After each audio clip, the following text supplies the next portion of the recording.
Yeah, I've never had a Dunkin' And Donut. you're not missing out, honestly. It's like Dunkin' Donuts is to Krispy Kreme as a McDonald's is to a reasonable burger joint, rather. Yeah, So I it's get it. kind of I like get it. Yeah, good.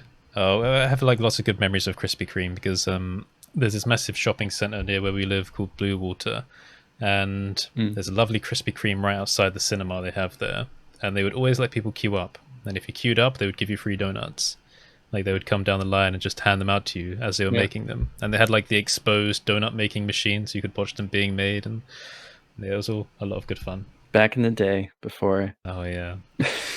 Before the big one. So, have you considered what sort of directions you'd want to take the channel now that you've hit 100? Because I remember you were mentioning that you felt like it's a new beginning.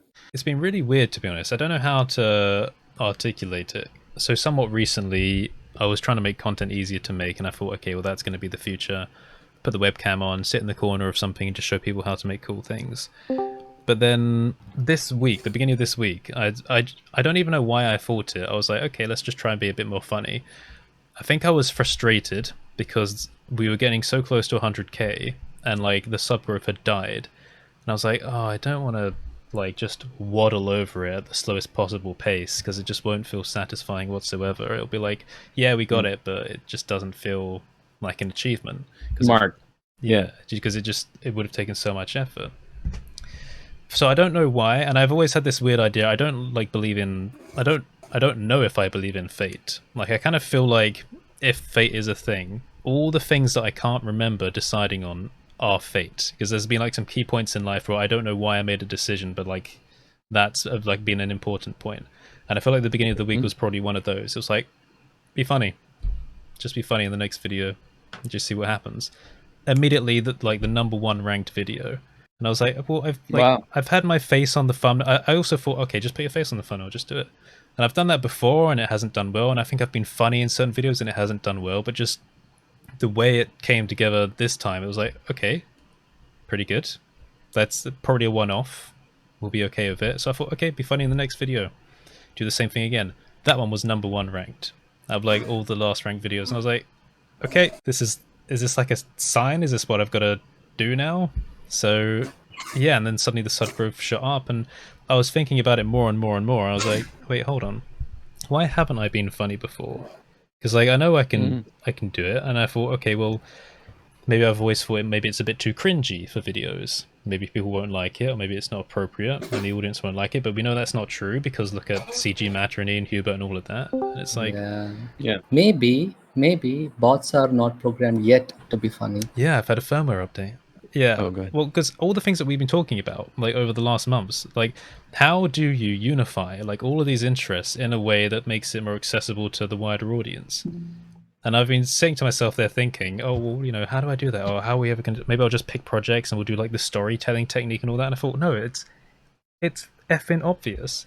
Like it's been right there the whole time. It doesn't matter what you make. It does not matter what you make. If it's funny, people will watch it.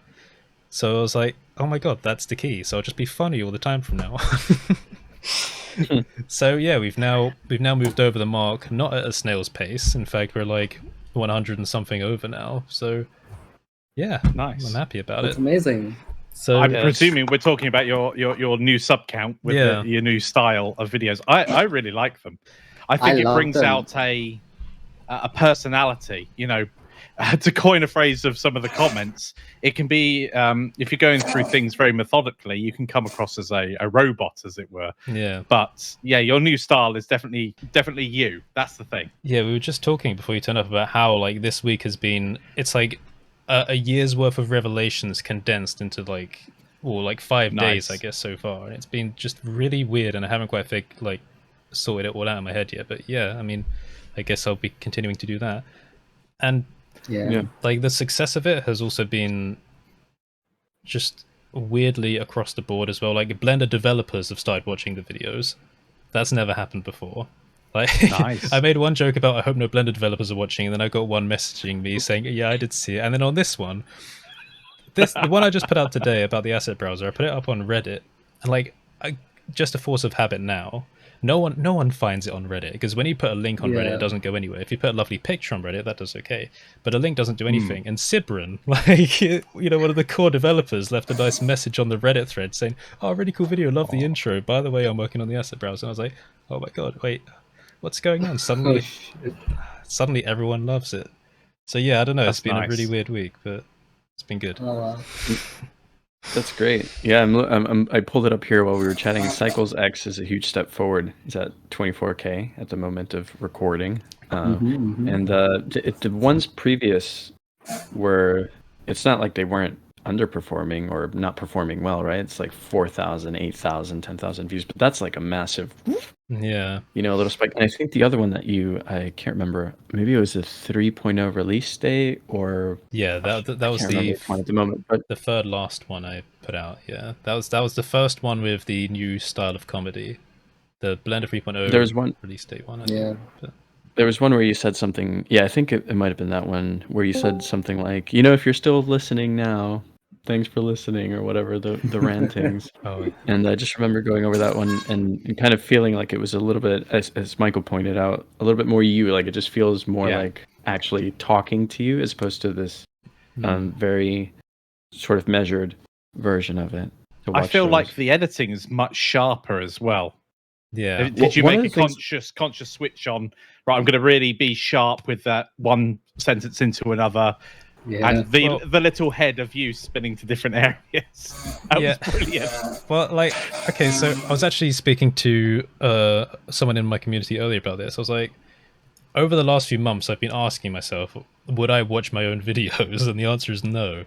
Because, like, I don't watch Blender tutorials anymore. And I don't even watch like any like Blender news related stuff or whatever, but I love comedy videos on YouTube, like Nakey Jakey and all that. And while I was sitting there editing, I was like, okay, would I watch this segment? Like, would I get bored and leave the video at this point? I was like, then why don't I just flick my face somewhere on the screen? Like, it's just like a little thing that just makes it slightly more interesting.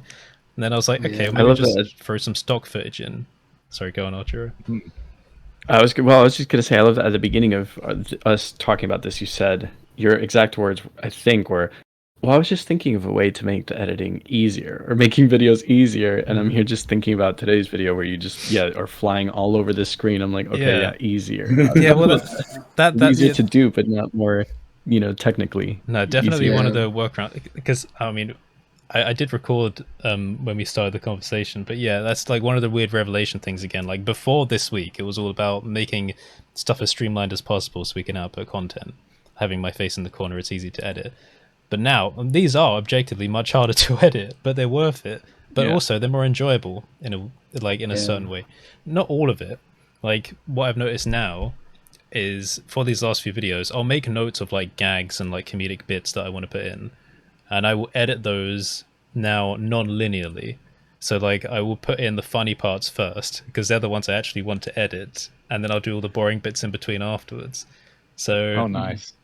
Ideally, I guess, like, what would probably be the most fun thing is if the entire video was a gag, and then that would be much more fun to edit. But the thing is, that's probably a bit too much, because I think people really like the pacing at the moment. But the pacing. I think that's a good way of doing the asynchronous editing. You're making it almost fun to edit because you've got that new stuff in there. Yeah. So even though the editing challenges more, it's not as mundane. So you enjoy it. So time passes quicker. It feels easier. Yeah. It's also the first time ever I've actually, this might sound sad, it's the first time ever I've laughed out loud while editing. And it's like, and there are two points that did it for me. It was when I turned it into a piece of popcorn. And it was when I exploded and died in this last one. And those are the two bits where I watched it. I just thought if someone could see me now. Spoilers. Yeah. Spoilers! I've not seen the latest one. Oh, I have not. Well, it's kind of like Lord of the Rings. By the time this video is out, you know, it'll won't be a spoiler anymore. Hopefully. Yeah. Kev. Hi, Kev. Do you think? Hi, guys. Oh, hi, Kev. I have no camera today. The castle's being commandeered. No. And I'm on a freelance job, and I gotta roll with it. So I'm working through this, but I'm lurking in the background. I'm always there. Unacceptable, Kev. It's a tragedy. I know. Unacceptable. I know. Always watching. I'm always watching. I'm in the background. But congratulations on 100,000, Curtis. That's just awesome. I'm super happy for you. Yeah, thank you. We just get you up there now as well. It won't be too long. I just for curiosity's sake, I went to Social Blade, which I usually never do anymore, and I projected my own, and I'm like, it's gonna be a year. Really? If I don't start publishing more, it's gonna be a year. I'm like, okay, all right. You never know. You never know. You do. Might you never just know. be that one video. Yeah, I know. On Social Blade, I was like looking at it, and What is the next year it'll be around 10,000, and the next year it's gonna be about 25,000. That was like few days ago, but I don't know how it is now. Like the future come, it keeps changing every day. I think it will probably speed up. I think maybe for you. Yeah, once I start uploading videos, like for sure. Like this is the week which I'm really busy, but after this week I'll have a lot of free time. So I'm gonna work on a lot of stuff and try to integrate Houdini into my tutorials once in a while. Like I'm learning a lot of Houdini in my free time, and it's amazing. I'm enjoying it a lot. It really is a great program. I mean, I know this is BlenderNest and all. We stayed Blender focused here, but yeah. I mean, we can branch out. And honestly, I think using Blender and Houdini is just a great combination. It really is the best. Like you really don't have to touch anything else unless you want to. You know, it's totally your choice what tools you use. But you know, it's a great combination. I mean, what I did today was binge watching Blender Bob's tutorials from start to finish. Great. I think I watched about 25 of his videos today. I had my PC was rendering all day long, so I had nothing to do. So the whole day I was watching Blender Bob's videos, and there's this one particular video where he talks about how VFX industry work, and I think towards the end he was like, I know I'm Blender Bob, but then I can't use Blender everywhere. Like if you want to use Blender, if you think you want to use Blender in productions, well, good luck. I was like, I broke so hard. That's the point. I was like, yeah, he ekes it in there. I know him. He does it. I know Sean, who's been on here a few times. He does it, but it's not like it's not an industry standard right now. Yeah. You know, it's not installed like Maya is everywhere. You know, I mean, even Houdini, it's like it's starting to grow, but it takes a backseat to Maya, which is everywhere, and 3D Studio Max. So it's like if you want an industry job right now, like learning those two software programs is probably a good idea for you. But you do you. Everybody has a different different path they want to take in this, and that's totally cool. You know, but if you definitely want to work in visual effects, Maya right now is still.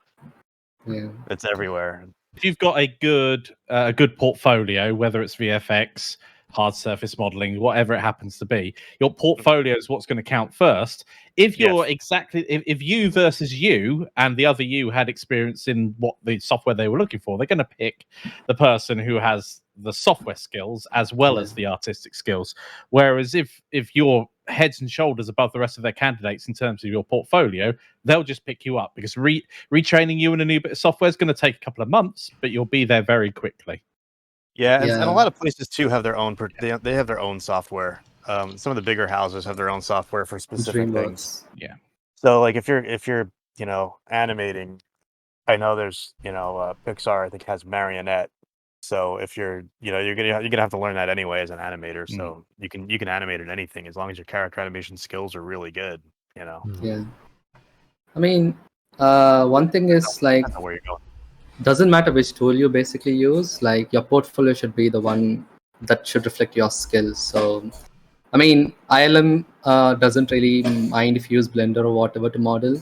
All they need is the output should be really good and with perfect topology. And doesn't matter which tool you use. You can even use hard ops if you want. And I think a lot of people integrated hard ops into their own pipeline recently, which is amazing. And cool. I mean, it just costs you $30. 35 or $40, I don't know. I chuckled then because the hard ops comment and good topology. Hard ops is absolutely amazing, especially for prototyping and block work.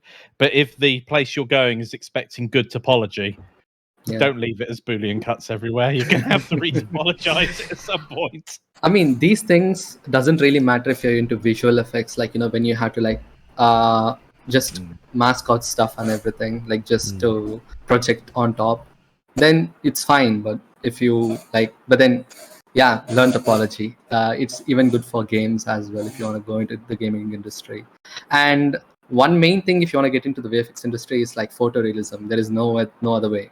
Like if you want to go for Pixar style animated stuff, then stylized artwork is the way to go. But then if you want to go to like visual effects, like any movie sort of thing, you have to be good at photorealism.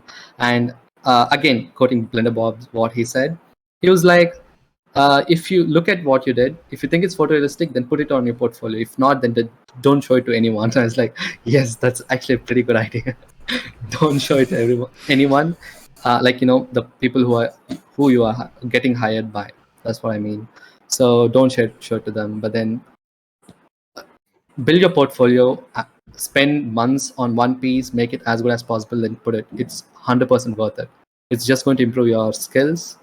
And it's brutal. Yeah, that really is. So funny. That really is good advice. I mean, I don't know if I'm like confident enough to like show my portfolio out yet, but I'll work on it. So I have been gathering lots and lots of tips from several people, talking to several people, and I think I found where I want, like how I want to make my portfolio. There are also like amazing videos and podcasts where people discuss how to build your portfolio as well, which was really useful. One thing on the portfolios there is whenever you are going for a particular job, it's like your CV essentially. So it should be geared towards the studio, game works, game studio, wherever you're actually going. Tailor it to that particular style, that particular ethos, because otherwise, if you've got wonderful architecture and you're going to somewhere that wants hand painted stuff, probably not going to fit too well. I mean, it certainly shows you're a skilled artist, but if humans are lazy. If you're looking at CVs and portfolios and someone matches your style, you've got no training to do for them to come in and start working with you. So that's something to always think about, is where you want to go. If you do want to go and work, match the style of that studio. I think that's a really key thing. Don't just send the same portfolio or CV out to absolutely everyone, because then you're nobody to no one. You're not that special person. Even that's with very resumes, true. Yeah. Even with your resume, I've helped 2 people over the past like month out with their resumes, and one of the bits of advice or takeaways was just create one large living document where you include all the little bits of not just what was actually in your job description as bullet points of what you did, but also things that you learned or that were different or that sort of came up along the way that didn't have anything to do with your job description. And then pick and choose from this long living resume that's more than 1 page. Pick and choose from that one and paste that into the resume that you're sending to a specific employer. So you shouldn't be sending out blanket. For example, have a technologist resume, a photographer resume, a cinematography resume. These are all different, and I've picked and chosen from this larger document. And I'm saying it now to you because when I explained it to these 2 people, it sort of blew their minds. So I realized it's not like common knowledge or a common tactic, but it's incredibly useful. So for whatever you're applying, pointed portfolio, pointed resume, pointed CV will go a long way in helping you stand out. There's a couple of things I just want to add as well about Michael's point about kind of matching the style of the people you're applying for, and also about the quality over quantity for portfolios thing. This really applies to like every kind of creative field, again, because you can see similarities here. Like when you're going to audition to be an actor for something, you're not showing off your acting skills in something completely unrelated. Like you're going in there to do an audition for the part, and you've got to think the same thing about artistry. You're kind of you're pitching yourself as an artist for the project. You can't go in and say, look how great I am at whatever kind of hyper realistic detail facial sculpting for this like random creature stylized animated thing or whatever. Vector displacement. Yeah, exactly.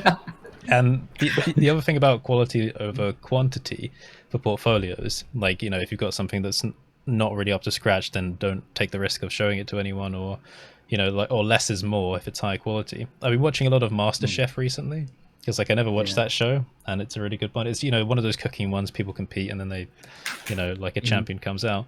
And when you watch things like that, it's like people fail a lot when they get slightly over ambitious on like smaller things, and then they don't turn out well, and it becomes like a negative point.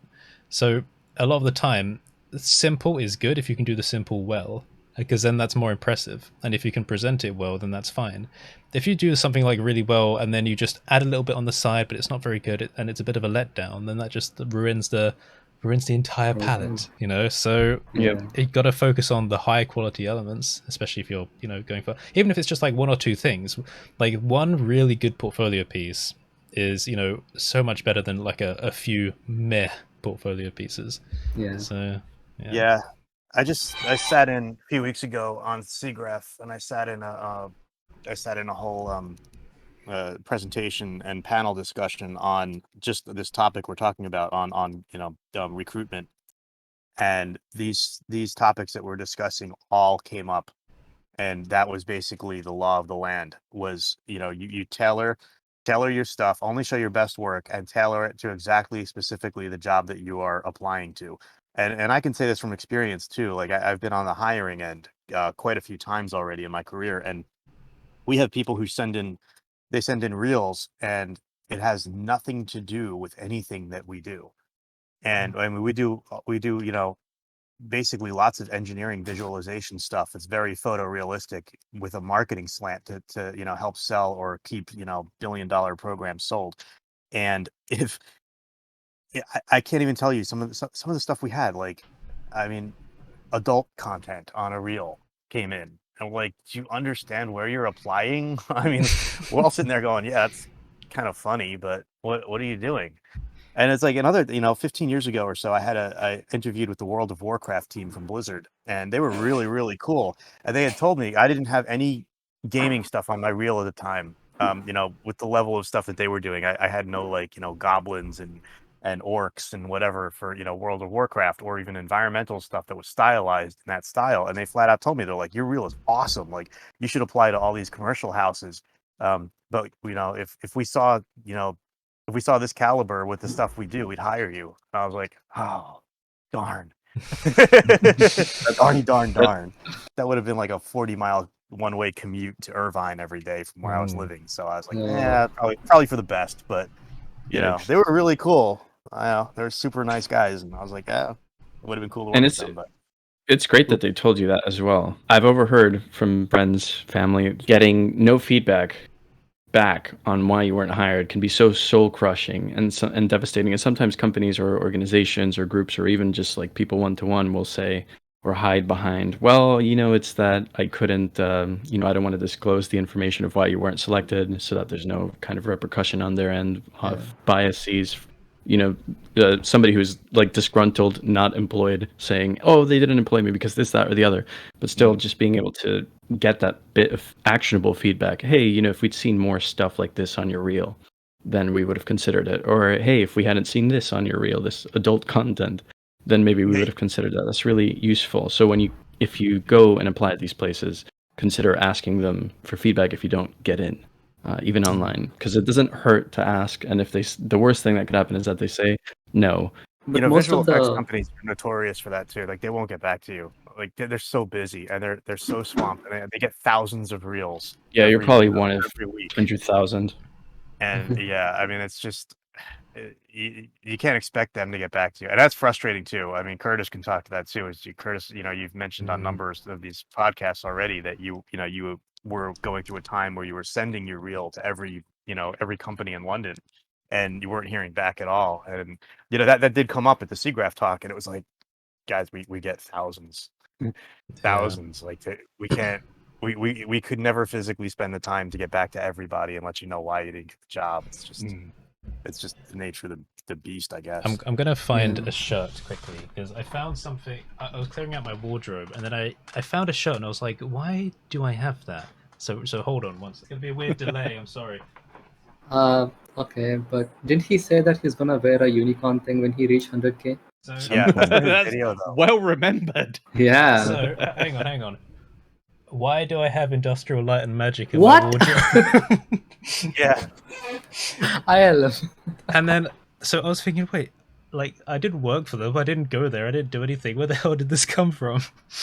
And then I remembered when my dad went to San Francisco, because I don't know how much I'm allowed to say. So he's got a robotic company, Robomerc. And then he was going over there to talk to another robotics company, Bot and Dolly, which ended up being bought by Google X when they were doing their acquisitions. I think he visited ILM then, and then he brought like a couple of these as souvenirs and brought them back. So I think that's where it came from. Oh. So, yeah, I found it the other day, and I was very confused for a minute. It's like Curtis from another life got hired somewhere. Curtis from the future left you a nice little. Yeah. Imagine We've talked about a lot of things to put on your CV or resume or whatever you want to call it, your portfolio. One of the things you should leave out is generic waffle, if possible. So it's just saying you're good at working in a team. Yeah, great. That I mean, they're going to find that out when they. Yeah, they're going to find that out. No, but including things like that, I too was looking at a CV the other day for a friend of mine, and it was full of generic waffle because it means nothing. It sounds good, but you've got to remember that these people are looking at hundreds or thousands of applicants. It's not their first rodeo, as it were. They're just going to read through the BS really, really quickly. And if you've got just tons of it, they're just going to go, no, this is a copy and paste job. Or they're going to assume something like that because it is so generic. Your CV should stand out. Expertise in writing. Yes. Yeah, expertise in writing for visual effects. I mean, written communication is important, but on the list of job qualifications and skill sets for visual effects, it's probably near the bottom. I mean, it is important. People want people who can, you want to hire people who are good communicators, but at the same time, like if you're not a good communicator, but you're like the best, compositor.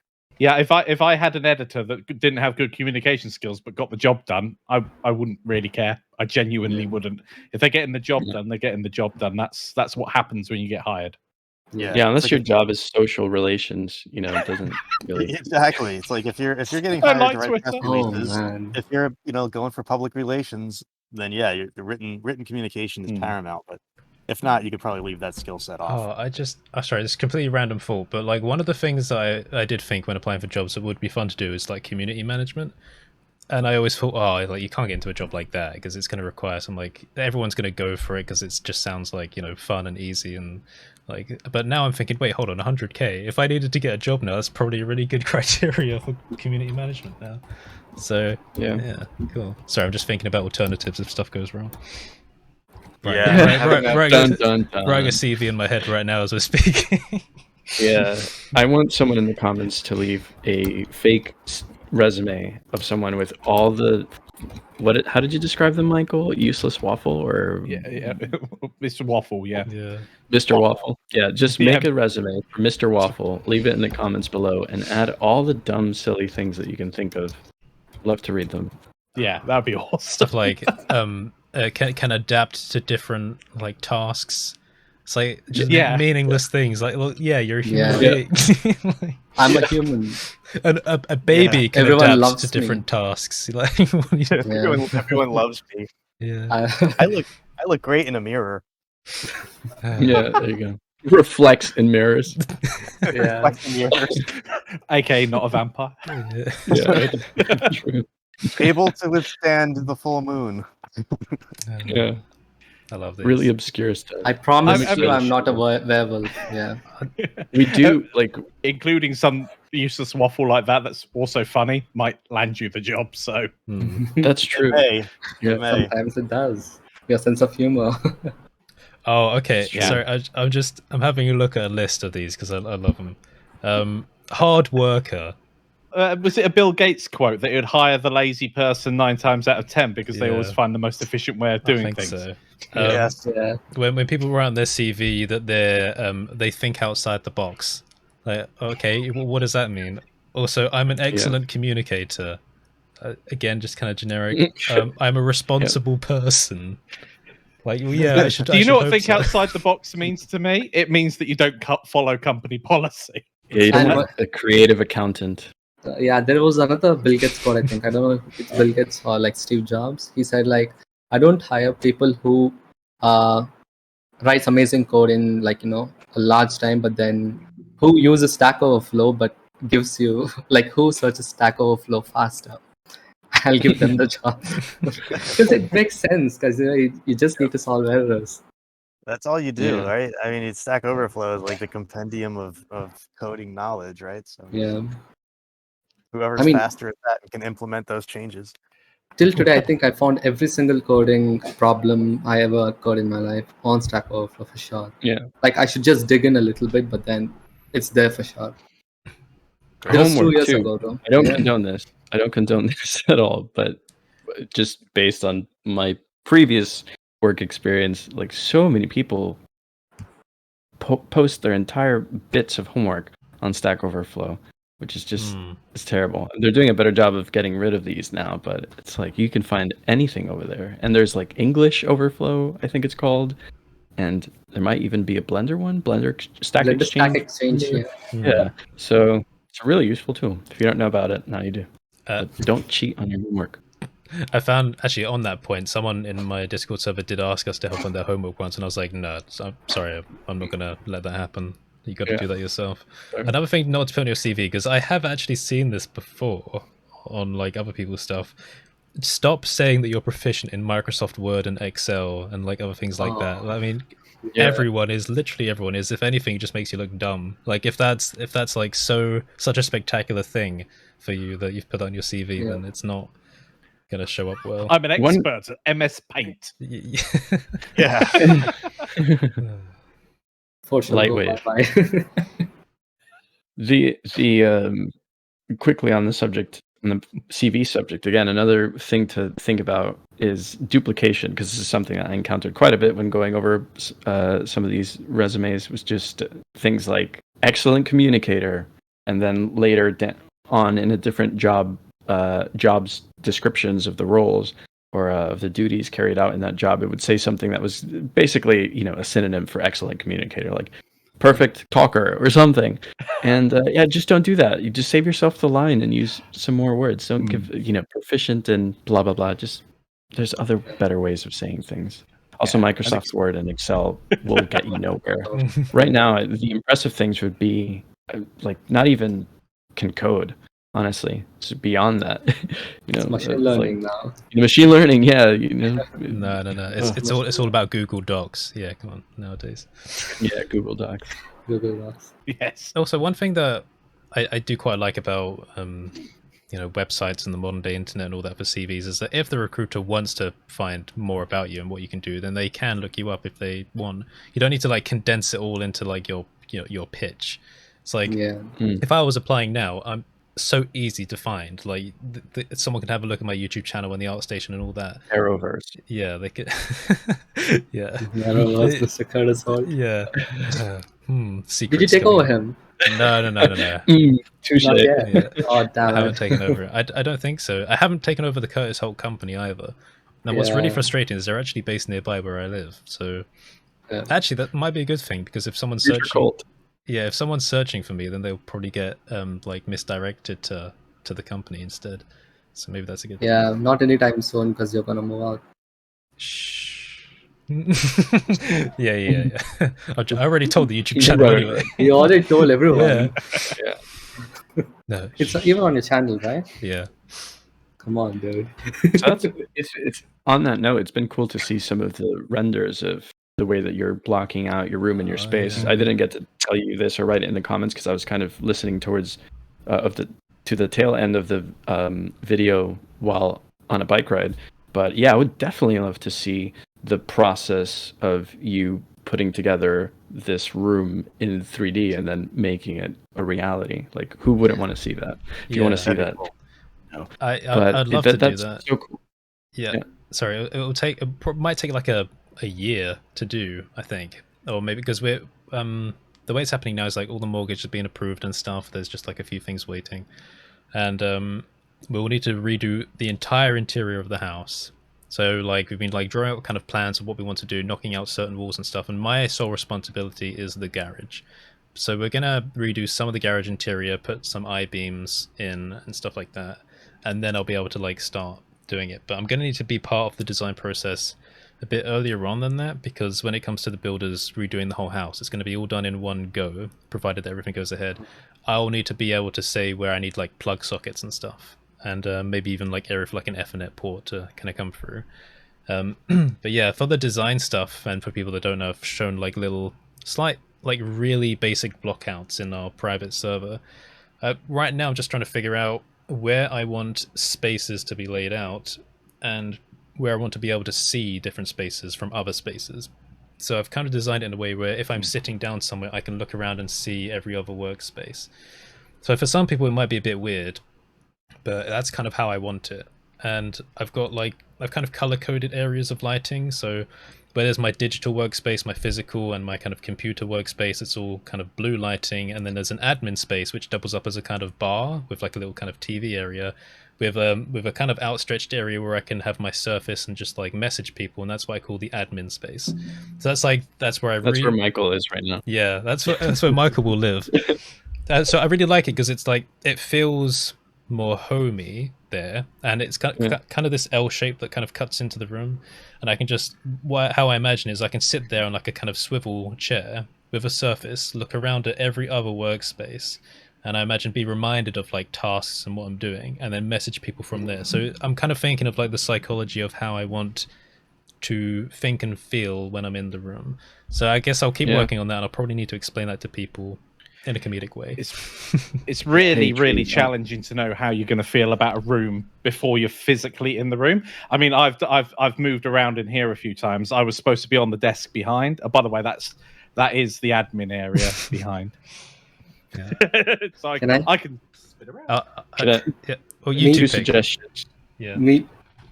So basically, you can like if you build it photorealistically, then you can use a VR with Blender, right? Then you can probably, I knew that you were gonna say that, so I wanted to. You knew it. I just passed it along to you mentally. Yeah. So VR is one suggestion, and then the other suggestion was for Curtis. At work, we used to have these really long kind of extension cords that came out from the ceiling on a like retraction system. Okay. They were so great. That's cool. So they kind of hang from the ceiling, and you pull down the extension cord, and they're long. It's got like I think maybe 6 different bits to plug in, and then when you're done with it, you press a button, and it recoils back up on its own. That's amazing. Might give that a try. I'm gonna have to look at that because I've got some sockets here that come down. The old garage sockets, they come down, but I'm just gonna untack them, and I was gonna pull them up to the wall because then you can plug things in like lights without trailing across the room. I'll have to look at those retractable things. That sounds really useful. They were so. So, like one of the ideas I had was because we're gonna have a couple of I-beams, and I could probably like hang some things from it. Was if I could have some kind of rig where I can move a camera around the entire room. So it's like kind of almost a 7x7 meter room almost. So I don't know exactly how it'll work, but my dad's got a workshop and a bunch of really clever people, so we'll figure something out. But I'd love something if I could just like grab it, like with some kind of handle that's kind of out where I can access the camera as well, and just move it around and maybe have it kind of connect between the two beams. So if I'm working in different workspaces, I can come down and say, okay, look, this is what I'm working on now, this is what I'm doing, and then I'll move to another one and say, hey, check this out, this is what I'm doing, you know, maybe throw some stuff in there. So it's like this kind of fluid around the room filming scenario. I'd love something like that. But maybe even designing that rig could be like its own thing. Be a big balance there with whether it's worth doing that or just getting another camera and positioning it, because it may end up very complex. Yeah, maybe. Yeah, but where's the fun in that? Exactly. No, I'm telling you, earlier, I can grab it now and just pull it around. Yeah, it's not very fun. I'm struggling with that at the moment, and I actually I'm editing the second part of the exploring photogrammetry series, and I ran into an issue yesterday where I wanted to do something in Resolve, and then they're like, nope, this is Resolve Studio, we're going to put that overlay on, and I'm like, oh, do I get it, or do I get the expensive version of Resolve that comes with the camera, because if you get the camera, you get the but I keep running into this issue where I'll be using this camera, which is my main driver, and then I want to go do something or get a different shot, but I don't want to have to reset it up. So the setup at the moment is I've got this big light that just came in. Let's widen out. Over there, that's where I shot most of, I shot this way for the exploring photogrammetry, the first one and the second one. But then I have to set it up on this jank Joby monopod or tripod thing. And long story short, another camera will just save so much of the hassle. What I can, because then I can have a web camera here and drive it from the 8-10 switcher because it's all black magic stuff, and then just have this camera up somewhere else and prop it up, and it's just convenience. If I can find a way to have a computer that has like maybe 6 USB type like C ports or whatever, then what I probably could do then is have a bunch of cameras all around the room, but have them all connect to one computer, so I wouldn't have to worry about transferring files. So they could. There's a thing for that you might be interested in. Ooh. The Elgato. It's a PCIe card. It's got four inputs, and that's what I've got in my computer. It's really nice. I also plug my graphics card out and back into it, so I don't have. I don't know if you use OBS. Yeah.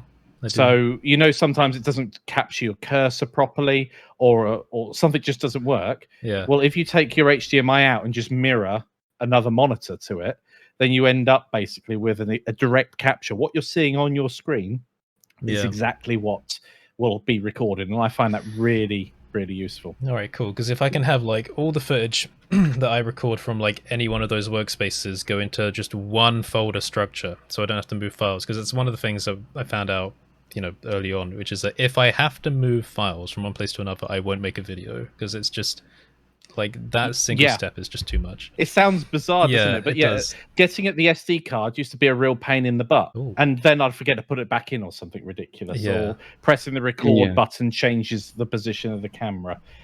All these things have solutions, but just plugging the camera directly into a computer and being able to record all of those streams at the same time is really, really useful, because then in the post-production you can go, actually, I fancy this edit here, and you can go between that short, you might have 2 cameras set up next to one another, one zoomed in, one wide angle like you've got now, and that could easily cover up edits that you need to do and other things like that.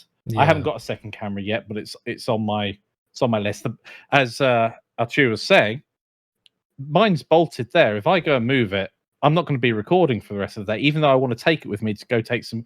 It's my photo camera. I've got my phone, and iPhones are really good at capturing images these days. But actually being able to zoom in like 5 times and have a really crisp image is really, really useful.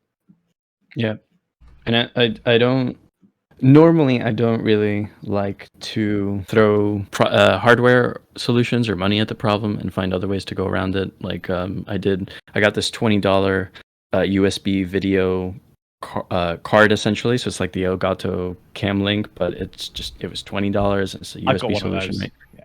But this is not sponsored, but for work, one of the things that we had to do was sort of suss out how we were going to get different camera angles fed into a computer. Long story short, a switcher is really helpful for that. And these actually, this is not the one that I would recommend for what you were talking about, Curtis, because the version above this one, and also to you in the chat later, has USB-C outputs, but you can record as well, and you can output the recording directly to a hard drive.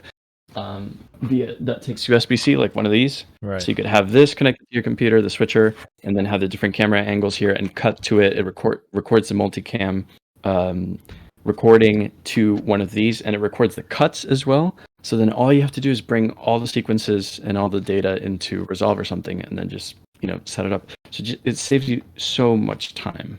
Very cool. So much time. Yeah, cool. Yeah. I've just looked it up. It's the Elgato Camlink Pro 4K. It's like 4 of those USB ones, all in one PCIe card. I've dropped the link in the chat, in the voice chat, just in case. Okay, thank you very much. I can highly recommend that. It's also not had all of the problems I've had with USB ones in the past. So it's had no dropouts and things like that. I have had my camera be funny with it, but it turned out it was a dodgy cable more than anything else. But yeah, highly recommend it. And being able to capture 4 4Ks, or in OBS, you can set up all 4 to be 1080p and have it tiled. And then in the editing software, you just offset the video if you want. and you can, there you go, you got 4 streams you can jump between. Very cool. I need to request the help of an editor at some point as well. And I've kind of wanted to do that for a while, but it's with Blender videos it's so tricky because you're the expert in quotes, and the editor is not the expert in Blender. So when you're talking about something that's happening on the screen, you can't expect them to go and get the right footage. So that makes it quite tricky.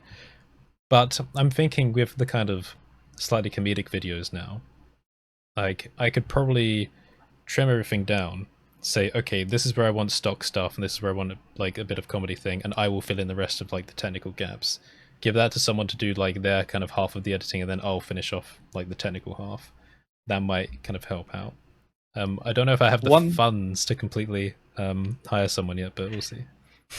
I've been through the process of trying to find editors, and one of the things I found really useful is give the editor one of your projects, especially a very recent one that you know well, and see what their edit is of it, rather than trying to guide them through the process. It's much easier to see whether the editor fits your style to begin with. That's what I remember listening to one other YouTuber that said they were recommended an editor. So what they did was they gave them all of like the footage and kind of explained. Actually, no, what they said was they let the editor do what they wanted, because they kind of wanted to just to see what they would do, and they said they were so impressed with them that they like took them on. So I'm thinking about it. Yeah, I will need to see what I can do, kind of money wise, but it's a tough one because an editor can't prove themselves directly to be a boost in income. Yeah. But I'm looking at it on a pure business point. But if editing takes up 2/3 of your time, which often it does, in my experience at least, you've now got 60% more time that you can spend doing, personal stuff, or you can spend working on the next video. So if you're able to minimum double your productivity because you're not handling all of that editing work, and maybe even give them the upload authority if you trust them and they've actually got a good style, and you don't need to review it, or you press publish perhaps, but they do everything else and you preview it before you press publish. That's worth its weight in gold, because then your mind's lifted from the editing process. Unless, of course, you really enjoy the editing process, which, by the sounds of it, you are really enjoying at the moment. Yeah, I enjoy it, but I kind of just want to get on to the next video as well. Well, I've been editing this because I'm editing the second part now, and I need one voiceover, and then I'm done. I get stressed out because I'm so excited about just recording the next one and making the next one, and right now it's exploring photogrammetry, but I'd love to get into holograms as well later, and kind of continue this, develop a visual language, and then be able to turn over that responsibility to somebody who can just pick up on the visual language I'm trying to deliver and enhance it or copy it as well. And somebody actually reached out to me about editing the community conversations, because I'm sitting on the treasure trove right now of excellent conversations we've had with community members. And the bottleneck is just, it's me, one person editing all those videos, listening to myself back and wanting to make them perfect. But I also, I'm thinking about the means of like hiring somebody and making that somewhat sustainable for that person or interesting. And it's a tricky bit, but it would be such a time save to not have to do that. But I think developing the visual language but setting that in stone somewhat will go a long way in helping someone else be able to pick up on that and do it. Because anytime I've had to edit something in the ether just completely on its own, it's always taken longer than having to imitate something that's already been kind of created or manufactured by somebody else. It's true. In this last week, like the last 7 days, I've managed to make and edit 3 videos, and those were all highly edited ones, like with the humorous ones. I don't quite understand how. I think it was because like coming up to the 100k, I just really wanted to push it over that, so that was an extra motivation. Because typically I'm only capable of doing 1 a week, and I was really running over for that. But I think a lot of that is also the preparation for like Blender things, because each of those videos would be like, here's a tutorial showing you a technique which may or may not be like super complex, and like here's a visual demo for it, and all that prep was like that. But just doing these recent videos, which is just talking about things with an entertaining twist on it, like as soon as it's done, I can immediately like skip the whole preparation phase and just go straight into writing. Like and making. So what that's kind of showing me is how much time is spent in different phases. And though the editing is so much more difficult on these, and it is like some parts of it is fun, like the whole comedic bits. Some of it's still kind of really annoying, like all the other bits and like the pacing, and you really do have to think more about, you know, like the 24-hour rule. It's like come back and have a look 24 hours later, and then you'll see it with a different perspective. That really applies to these type of videos much more than like the other ones, because like you'll think, oh yeah, that's really funny, but then when you watch it back, you're like, this bit is way too long. So yeah, I'm still just trying to figure out like the pacing of things. It's a really different type of content. I don't know if I kind of want to go back to the other videos now though. We'll have to see, because maybe I shouldn't say that, because there are some people that are upset with like the new changes and the new style, but it's really the minority at the moment. Yeah, but if I had an editor would fit more into these videos than they would the old ones, again, just for like the reasons we've been speaking about. Yeah, it's been interesting in my pursuit for an editor with the different types of content that I do, because the tutorial content where we're teaching specific tasks during lectures, if there's something wrong in the video, I reset and I often take two. You know, I don't leave a ton of mistakes, because I don't want to at a certain point, when you get to like 30 minutes of recording for a 7-minute video, you might as well re-record it, because it's going to take you longer to edit that than it would do to re-record it in the first place. So there's always a balance there, but that is really easy to edit because it's linear. There's not extra overlays to do. There's often not extra fancy graphics. Sometimes there are. Sometimes there's graphical overlays, and they do take time. Doesn't matter what bit of software you do in it. If you want text appearing fancy on the screen, that can often take, especially in specific places. So like if your head is over here and you end up with a bunch of text about here, that actually takes a bit of time to sort out. It sounds like it doesn't, but it really does. It's really weird. But as you were saying, with the other stuff, it's a different style of editing altogether. So I'm quite comfortable with giving someone the reins on, edit this linear piece and cut out all the dead space, horrible mouth noises, coughing, swearing, and me just being slow, and let me know if I say, and on the left side of the screen, moves mouse to the right. Yeah. I suppose there's also like an editor won't know your preferences for your own presentation, in the way that like if you said the same thing 5 times in a row and you picked your favorite one, they probably pick like a different one. Like, do you know mine's always the last one. I've always said it, because my partner's done a lot of my editing, and she's not skilled in video editing or anything along those lines. She's come at it as a completely blank slate. So it's been an excellent test to see how formulaic it can be. Can you just go through this and remove the mistakes?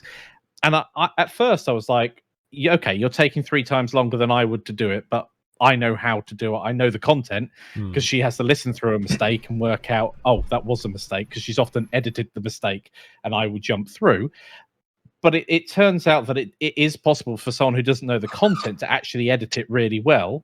And then, as you were saying, you could then be passed back to you for the flourishes, or the extra stuff that you may want to put on top. Although you may have an editor that, as I say, you give the content to, and they just give you a masterpiece back, and you're like, I don't know why I even bothered for the last 6 years. Oh, wouldn't that be the dream? If you could just do the basic recordings, give it to someone, and they turn it into something that. Oh my god! Okay, that's the ideal for the future. Because I don't mind doing I don't mind doing the writing and the acting if someone else can make it, you know, fantastic. I always look at somewhere like Linus Tech Tips, or even Marquez now. They do their studio tours. They don't hide behind, you know, I'm not one person. It's a team of people, and they're quite forward in showing off all of their departments.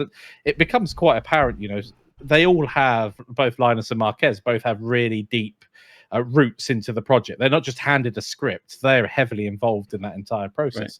Right. Yeah. But at the same time, it's a team. And once the video is done, you can get back on with what you're good at, which is creating Blender content. I'm struggling to find it, so it must mean that it's currently being used for another project. But get yourself a damn Clapperboard if you can, and it will save you so much time. Like what I'm working on right now, by the time that this is posted, the second exploring photogrammetry video will be out, so you can see what I'm talking about. But what I worked on for the first one and the second one is not just actually the content and putting it together, but thinking about ways in which I can make this workflow easier for me. And given that my background isn't exactly doing this, like video production, I kind of, have some knowledge of that. So the first thing that I did was just start using that Clapperboard. And so I'll write out the segments that I want to record as section A, right? And so that'll be, whatever, take A, section 1, or what have you, slate that in, and then on to the next one. And so on the subject of mistakes, then you can just make notes either to yourself or to the editor. In my case right now, they're to me, but I'll just say, take 2 or take 3 was the best one. Don't even bother using the other ones, just delete them. Or there was this funny bit that happened here, like right after the recording, and it will save you so much time. You can hide everything with cuts. Insert some cool cut here, Paul.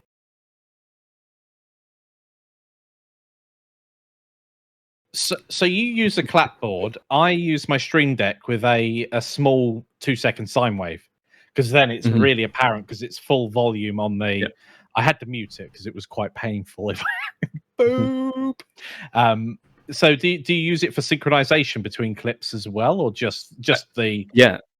This one, I honestly, it was just here because I was recording last night. I have no idea where it went. But I have just one that's just white with black. So I'll use it for the takes, for the name, obviously, like interior and all the recording settings, and then I'll use it for synchronization as well. But I've been wanting to get one. I have like a profile color passport, which helps with the color correction when you're out on the field, and I want to get one that's got that on the strip as well, so it can just be my all-in-one. But it's been so helpful. One other thing that's kind of been a delay in this process is that I want to redo the series in Spanish, and so having all these sections, basically it's the scripts all written out already, but it's been written out deliberately so that it makes it easy for me to translate it without having to change all that much. Back, I wrote it in English, and we'll just be redoing it in Spanish. But that will help as well, because then I'll just be able to chunk sections out, record them, and then the edit's basically already done. I'll just have to replace each bit. So that's been really helpful. And if you are thinking about creating or are in the process of kind of upgrading your own productions, it's invaluable. It's so good because it'll help you sync up and all the things we've talked about. Yeah, Spanish would be very cool. There's such a massive audience that's just completely untapped in countries all over South America and mostly South America, Central America, España. One of the tricky, annoying things to work around at the moment is the truth of accessibility, right? Like, this is not the sort of thing that people in every Spanish-speaking country or countries outside of the one I'm living in, the United States at the moment, will be able to get their hands on.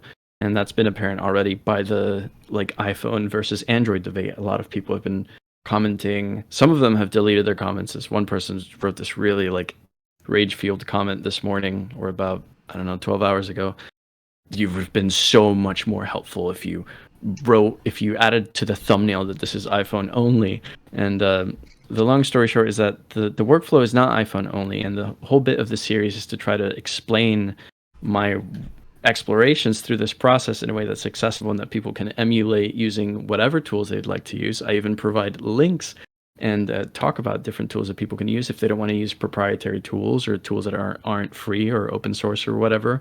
But it will still happen. But the truth of the matter is, if I want to remake this series in Spanish, that will have to be a consideration. Like, I don't know even if some of the apps or tools that I mentioned will be accessible by people in other countries, and so having to rethink that.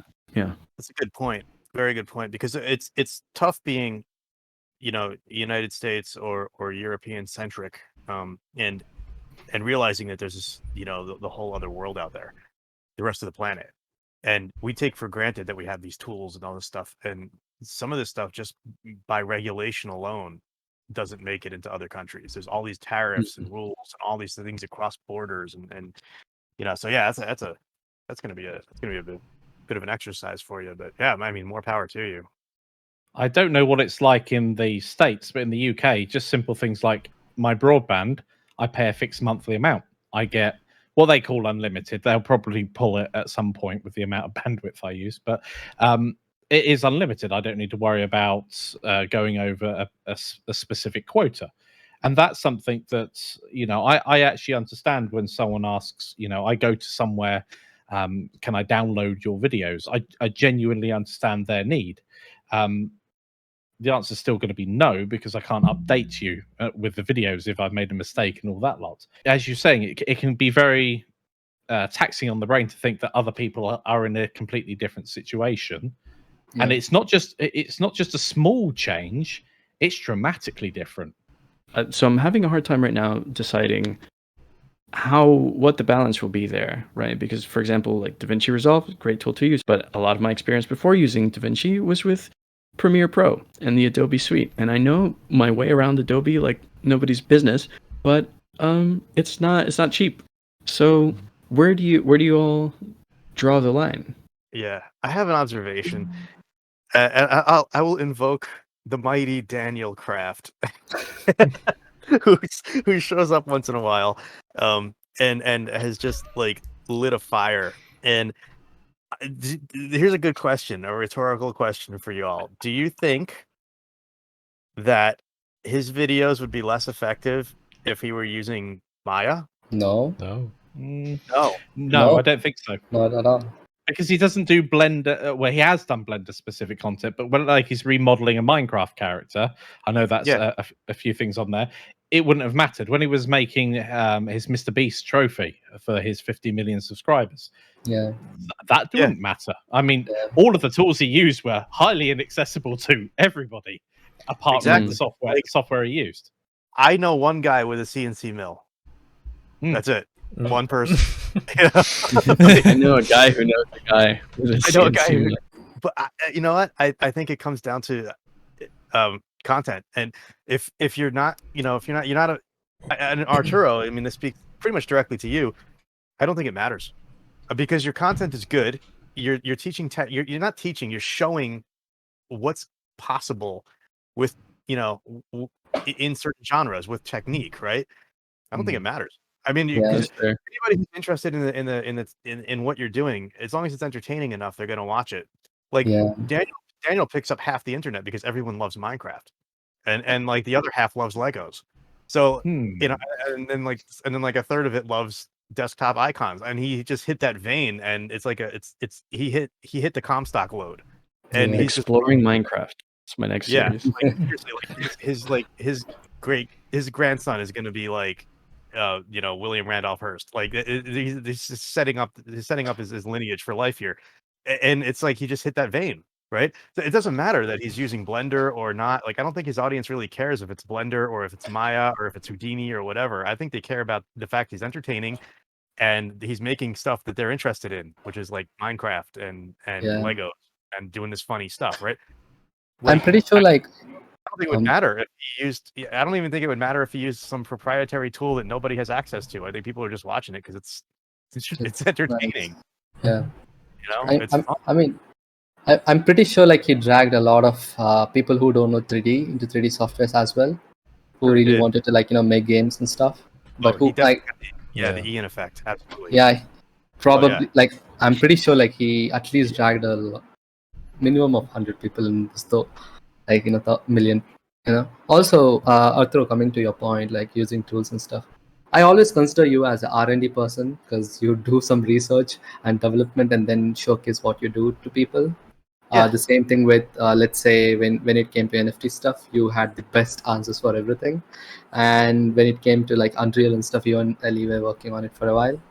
And then now it is photogrammetry. And I think Sorry, Curtis. I know you have 1 million views, but I think Arthur did a very amazing job with the. I feel like Arthur needs like a wine glass here, where you say that, just like a little bit of like with my kids right now. It's like if I compliment one of them, the other gets jealous. It's like it's not mutually. You're both really cool. You both do amazing work. You both. Comparison is the thief of joy, as I said. It is. Comparison is the thief of joy. But yeah, exactly. Arturo, I don't think it would matter. Yeah, honestly. exactly. That's good. Yeah, that helps. Whatever you need to use to get the point across, use that. And like, there could be like 11 other people making videos on how I could do Arturo's thing in Blender, how I could do Arturo stuff in Maya, how I could do Arturo stuff in Houdini. You know, let the community figure that out. Exactly. You just like show people what's possible and excite people, enlighten them. You know? I posted this video, and the day right after, Vox posted a video about Quixel Bridge and photogrammetry using Quixel Bridge, and then the day after that, Cinecom posted basically explorations in photogrammetry. You know, so that was interesting to watch because I haven't I've been on YouTube and following people on YouTube and talking to people on YouTube for a while, but I've just recently started being active on it again as an actual somebody who's involved in posting stuff. And so it was like, ooh, that's a little pocket right there that I hit right, you know, a day before the internet got picked up. So actually, earlier you were saying, Curtis, that on Reddit, nobody really picks it up. And I think that's true, but 40% of the traffic to my video the first 3 days came from my post on Reddit, which was surprising. And then the rest has been so far YouTube home advertising. So I think I just got lucky. Maybe they do like it's kind of like TikTok where you post one and then they boost you real hard just to get you going. But it's been doing well. So I think the series has been like properly received. I went from having, I think at the time I had 102 subscribers, and now I'm at a whopping 400 something or 300 something. So, you know, it's not 100K, but comparison. It's all right. Yeah. It's not the number. It's who they are. This was something I wanted to bring up earlier as well, because it's the quality over quantity conversation. Like, somebody, shout out to this person if they happen to be watching. I left in a bit where I made a mistake, and someone commented, "I subscribed the moment that you left your mistake in." And I'm like, that's the kind of support we want around here. Thanks for that. Yeah, we don't want the people who are like, "Yeah, I can't believe you did that. I watched 15 other videos and they didn't do that. You did it, so you're wrong, and you just lost all credibility." We don't want those people. Can I get you to do a voiceover, Kev? That was awesome. Oh, thanks. Sure. I want the people who are cool and be like, "Yeah, cool, you made a mistake and you owned it. All right, I like that." Can I for a completely random rant? I just complain because sorry, Kev, I love the voice you do for the generic, you know, anti-commenter, you know, I love it.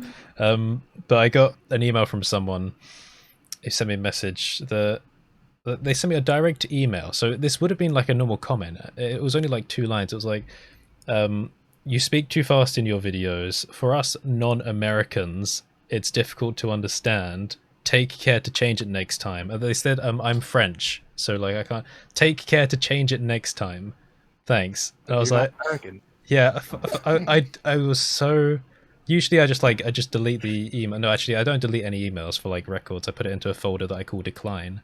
But I I was so close to responding. I was like, oh, this one really, because like I get it. Like I know some people can't understand the videos. But like I'm not going to slow down just for you, and you're probably not even going to watch all my videos anyway. Let's just be realistic. And I'm not American, by the way, so don't call me that. I was like, oh god, just.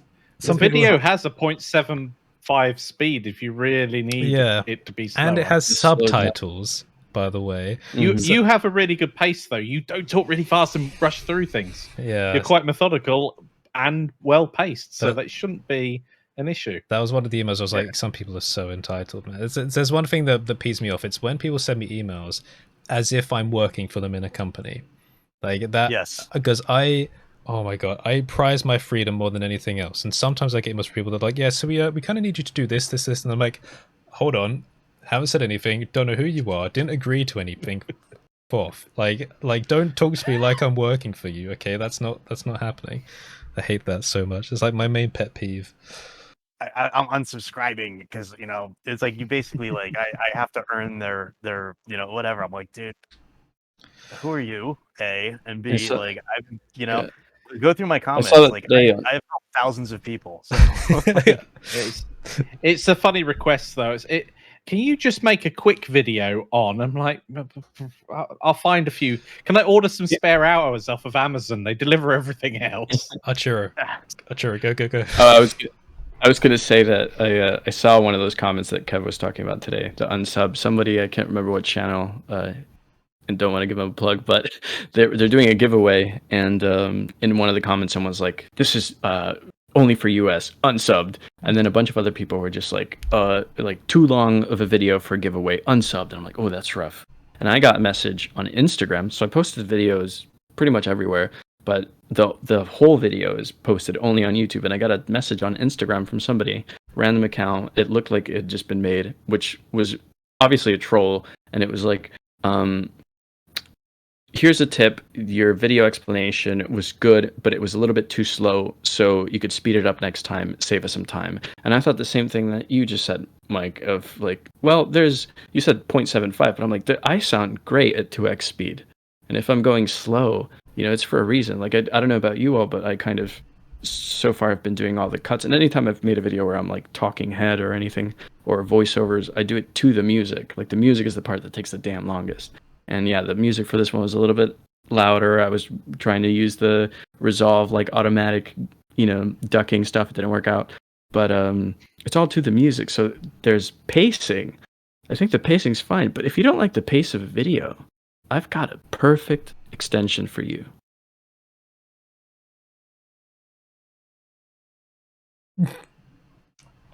Oh, man. I love it. I love how awkward the timing was. It's great. I know. That's so funny. It's people, the sense of entitlement, like, you owe us. Channel creators do not owe people anything.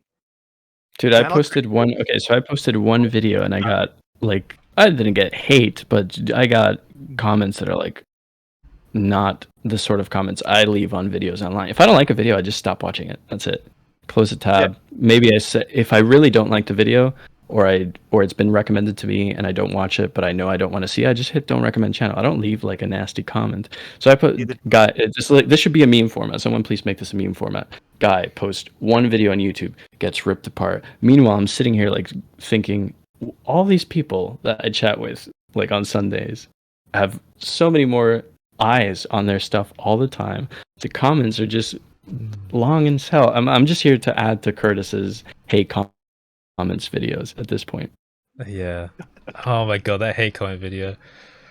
Yeah. That was awesome. That really was. 1 second. Was I muted all this while? What did you say? Oh no, it's better if we don't.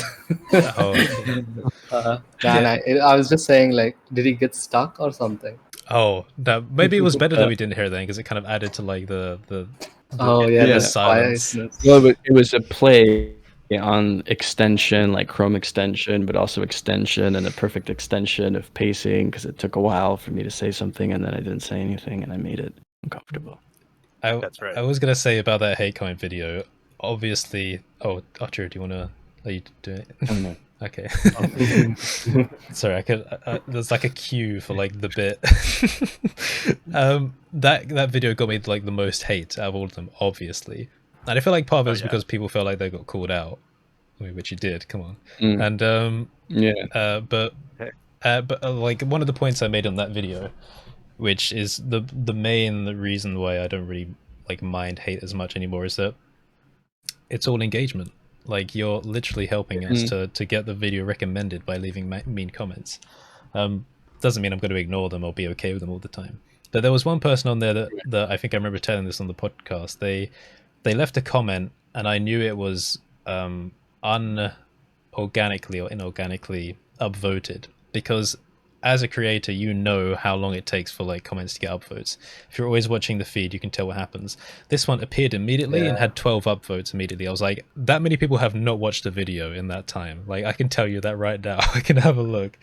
So that person's happy. Yeah. So I removed it. I was like, look, not having you manipulating the comments with fake votes, not happening. And then they came back and did it again. I got rid of it, and then they came back and did it again.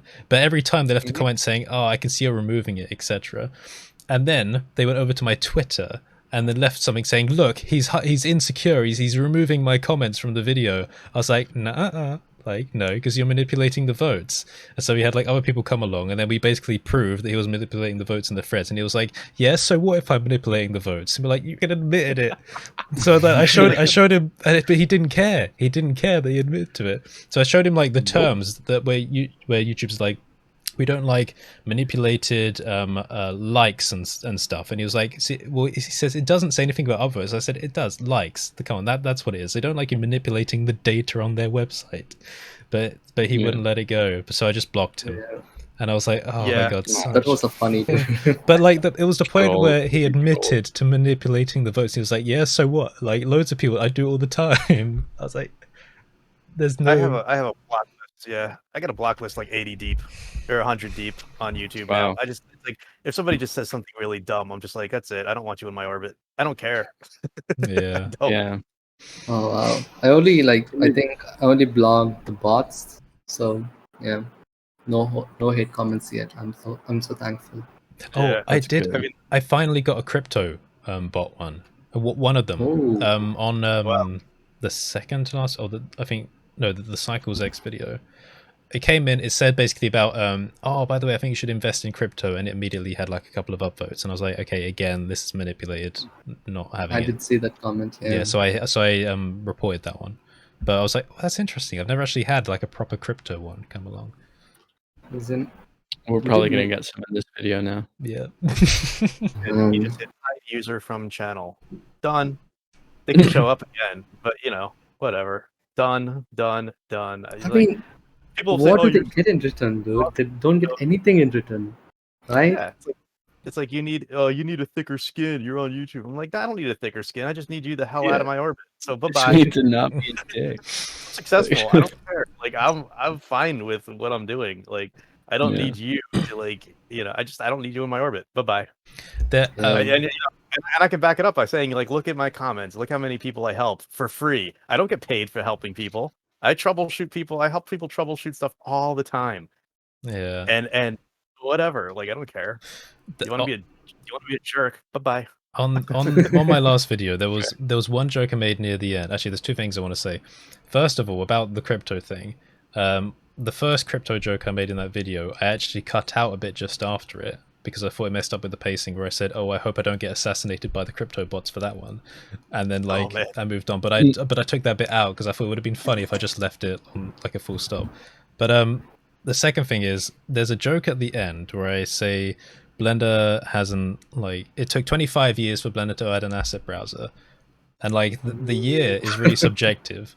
And Sharon's already laughing for this, but I knew that if I left that just as it was, I was going to get comments about it. So basically, I hid an essay in a frame, basically making exceptions to that one joke. I saw that.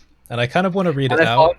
But yeah, I kind of want to read it out here because it's really important, but it will be a spoiler for anyone. So I said it took 25 years for Blender to add an asset browser. If Blender started a delivery service, nothing would turn up on time. And then, so I put a frame in that says, asterisk, 27 years since Ton started making Blender in 1994 to 5, but it only became the Blender we know under the GPL license after the free Blender funding campaign in 2002. I don't know why I said 25, it was just a satisfyingly round number, but it's kind of around the mark. But I've been doing YouTube long enough to know that it doesn't matter what number you say, someone is going to write an essay to try and convince you that it's a different year. But every essay will choose a different year, and I'm pretty sure someone is going to get 3D Studio Max involved in some way, because that always happens. And this reminds me of the Euler argument all over again. If I make a video where I have to say a word that has two popular pronunciations like Euler, or Euler, I have to choose one. I can't be in a superposition where I say both at the same time to satisfy both types of audience members. But no matter which one I choose, someone is going to be upset, and I feel like it's an important life lesson for people that don't understand the reality of having a large following. No matter what you do, you can't please everyone. There will always be choices where you have to balance up the pros and cons of saying one specific thing, but if you decide not to say anything at all, then no content gets made. And maybe that leads to a more depressing timeline, maybe someone is inspired to try Blender because the 25 years joke stimulated their brain enough to give it a try. But if I sat here doing a rant about the intricacies of Blender's timeline, then maybe they would have gotten bored and instead turned to a life of crime or something. Okay. I said, okay, but that's a bit dramatic. But you never know with the butterfly effect. So just think about that next time you try to correct a YouTuber for something highly subjective. Yours truly, Curtis, hugs and kisses. So, yeah. Oh, wow. That is I mean, no one else sent you that screenshot yet, right? In the I think Yoshi or someone in the Discord probably. server, but yeah.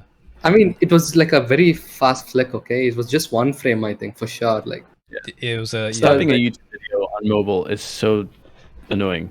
No, like really, I use frame, really so like those keys to go for like frames before and after. Yeah. I often listen to a lot of even if I'm watching something that's supposed to be visual, I listen to a lot of it in the car or when I'm out and about anyway on headphones, without actually having the screen in front of me. So I'm sure I've missed tons of those types of things in the past. Yeah. Oh yeah. There's some really clever on the subject of editors. I've applied to several different positions as editors and reached out to different people because they will include a little frame.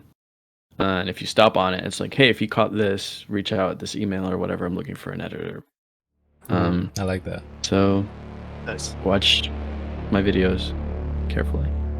So, you know what time it is. I've been noticing actually with posting videos recently that people trail off towards the end. If you're one of the few that hasn't trailed off towards the end, we love you. We appreciate you. Thanks for watching. If you haven't already, if you did actually enjoy this video, please consider giving it a like and consider subscribing if you're not already subscribed so that you can watch more of this content. And please, for the love of everything that is holy, don't forget to hit the bell.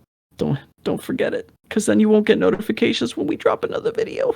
And you love those notifications, don't you? Of course you do. Thank you. Love it. Fantastic. That's brilliant.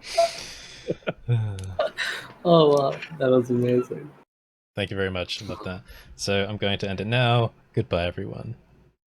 All right. See you guys. Have a great week.